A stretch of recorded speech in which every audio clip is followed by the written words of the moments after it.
Shalom Bapak Ibu yang dikasihi Tuhan, mari kita akan kembali merenungkan firman Tuhan. Kita berdoa. Terpujilah nama-Mu Tuhan yang telah mengaruniakan kehidupan lagi di hari ini. Kami bersyukur kami sudah melewati malam dan terima kasih kami boleh sehat dan kami kembali akan renungkan firman-Mu. Buka hati pikiran kami ya Roh Kudus dalam nama Tuhan Yesus. Amin.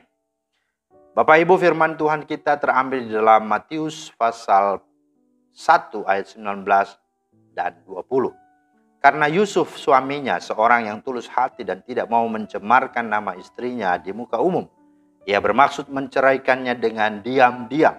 Tetapi ketika ia mempertimbangkan maksud itu, malaikat Tuhan nampak kepadanya dalam mimpi dan berkata, "Yusuf anak Daud, janganlah engkau takut mengambil Maria sebagai istrimu, sebab anak yang di dalam kandungannya adalah dari Roh Kudus." Itulah firman Tuhan yang menjadi dasar renungan kita hari ini. Dan tema kita hari ini adalah belajarlah dari Yusuf. Nah saudara, Yusuf secara diam-diam mau menolak Maria, mau menceraikannya. Nah tentu pasti Yusuf kecewa karena yang dia harapkan, dia cita-citakan tidak terjadi sesuai rencana. Yusuf pasti kesal dan bisa sedih karena merasa dikhianati oleh pacar dan tunangannya sendiri. Dan kalau sampai itu terjadi, bagaimana dengan Maria? Ya pasti tidak bersemangat lagi dalam menjalani hidup. Apalagi untuk bertunangan kedua kalinya. Itu sudah pasti menjadi trauma.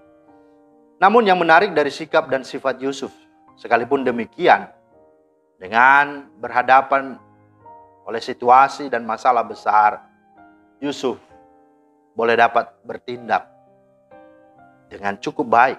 Alkitab mengatakan Yusuf hidup dalam ketulusan hati, atau bahasa aslinya Yusuf hidup benar. Di sini dikatakan dia tidak mau mencemarkan nama Maria, ayat 19. Padahal sakit hati karena merasa dihianati oleh pacar tunangannya adalah sesuatu yang wajar, dan kalaupun menyakitkan hati ya pasti manusiawi. Dan selain itu, sering juga menyebabkan orang lalu merusak nama baik pacar yang tadinya ia cintai. Apalagi kalau ia sudah mengambil keputusan untuk memutuskan hubungan dengan pacarnya itu. Tetapi Yusuf sekalipun merasa dikhianati dan sudah mengambil keputusan untuk menceraikan Maria, namun di sini dikatakan dia tidak mau mencemarkan nama Maria. Karena itulah maka ia bermaksud menceraikan Maria dengan diam-diam. Nah, hal yang kedua di sini kita bisa lihat Yusuf tidak gegabah. Ini terlihat dari ayat 20 di mana di sana dikatakan ia mempertimbangkan. Ya. Ada satu pemahaman, ada satu pertimbangan yang matang bagaimana dia mau menceraikan Maria. Apakah saudara sering juga melakukan hal-hal tertentu dengan gegabah atau tidak berpikir panjang atau tidak mempertimbangkan secara baik? Ya, atau buruknya, benar atau salahnya, tepat atau tidaknya. Nah, Amsal 19 2b mengatakan orang yang tergesa-gesa akan salah langkah.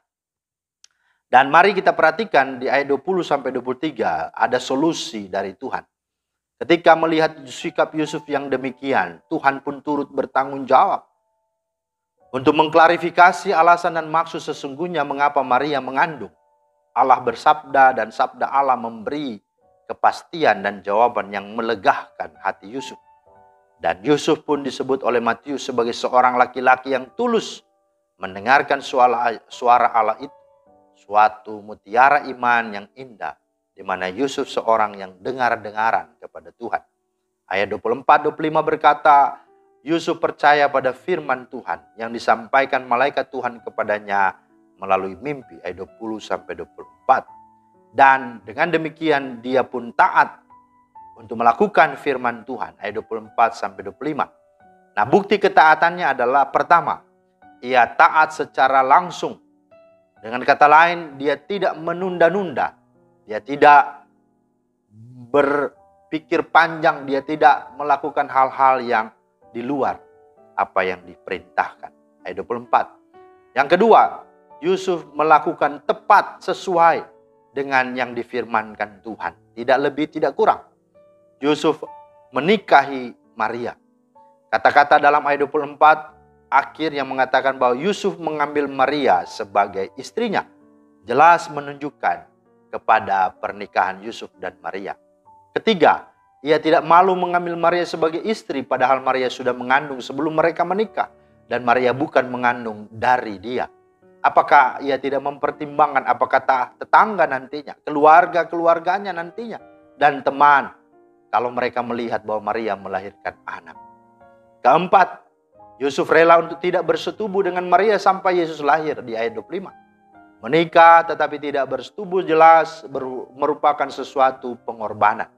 Yusuf rela mengalami dan melakukan semua firman Tuhan itu. Dan sebagai akibatnya, Tuhan pun memberi kepercayaan kepada Yusuf untuk menamai atau memberi nama kepada anak yang dikandung Maria yang bernama Yesus, Juru Selamat. Bukankah itu hak istimewa? Bukankah itu sebuah kehormatan? Nah, saudara yang dikasihi Tuhan, apakah saat ini engkau ada dalam persimpangan jalan? Engkau sedang mengalami kebingungan untuk memutuskan segala sesuatu. Ya, mari pertimbangkanlah semuanya itu dengan matang, dengan baik. Dan tuluslah untuk itu. Maka Tuhan akan hadir membantumu. Dan taatilah untuk melakukan segala kehendak daripada Tuhan. Dan Tuhan akan menolong, bahkan mengangkatmu dari segala keterpurukan. Tuhan memberkati. Terima kasih Tuhan Yesus atas firman-Mu. Biarlah kami belajar dalam menghadapi segala sesuatu. Untuk tidak panik, untuk tidak menjadi orang yang tidak memiliki iman.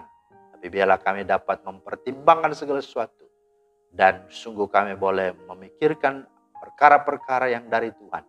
Dan kami boleh taat hidup melakukannya. Dalam nama Tuhan Yesus kami berdoa. Amin.